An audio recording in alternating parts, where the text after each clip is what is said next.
Bonjour à tous et bienvenue dans Parlons-en. Voici les titres de l'actualité internationale de ce lundi. C'est le chiffre du jour.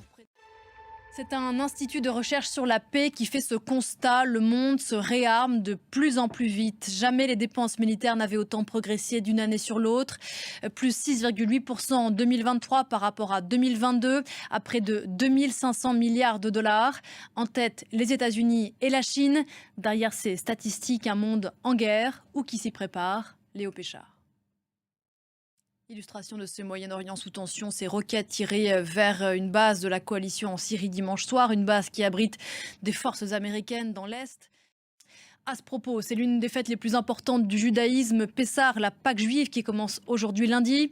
Une fête qui résonne particulièrement en Israël où plusieurs dizaines d'otages toujours retenus à Gaza manquent à l'appel. Leurs familles ont appelé les Israéliens qui fêtent Pessah à laisser une chaise vide lors du repas rituel de ce soir. Benjamin Netanyahou, lui, s'apprête à accentuer la pression militaire dans la bande de Gaza. Il promet de porter prochainement, je cite, de nouveaux coups durs au Hamas et notamment dans le sud de l'enclave que les forces israéliennes considèrent comme le dernier grand bastion du mouvement islamiste palestinien, Laura Cambo. Autre continent, autre guerre en Ukraine et des combats acharnés dans l'Est. Les armées russes et ukrainiennes s'affrontent pour le contrôle de Tchassiv Yar. La ville est toujours aux mains de Kiev, mais la pression est intense. Dans l'actualité, ici en France, l'ouverture du procès en appel de l'attentat de Nice qui avait fait 86 morts en juillet 2016 sur la célèbre promenade des Anglais.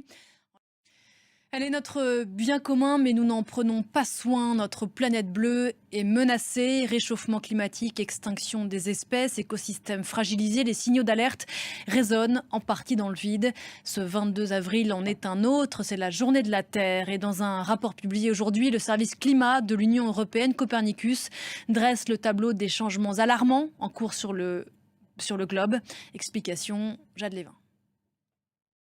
On fait un détour à nouveau par l'actualité en France où le Premier ministre Gabriel Attal vient présenter aujourd'hui à Nice l'expérimentation d'internats éducatifs destinés en partie aux élèves décrocheurs. Gabriel Attal qui est depuis quelques jours, après de plusieurs terribles faits divers, dans une séquence dite d'autorité auprès des plus jeunes. Regardez.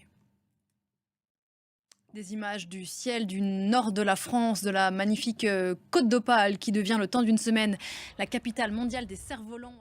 Et parlons-en, continue juste après ça.